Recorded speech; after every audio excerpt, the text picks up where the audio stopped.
In this simple video tutorial, I'm going to share with you how you can delete your Gmail account.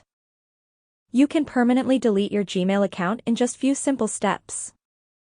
To do this, simply head into your Google account. On this page, tap on these three lines right here.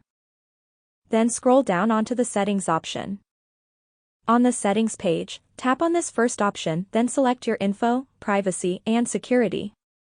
Head into your Data and Privacy. Then you will have to scroll down onto the Delete a Google server. On this page, select your Gmail account right here. Then tap on the Delete button.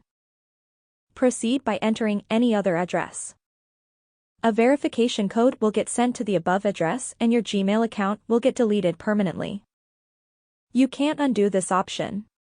Before attempting to delete your Gmail, make sure to first secure all your important documents and conversations.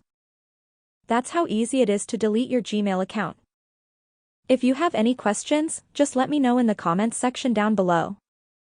Please don't forget to leave a like, share and subscribe for more video tutorials like this one.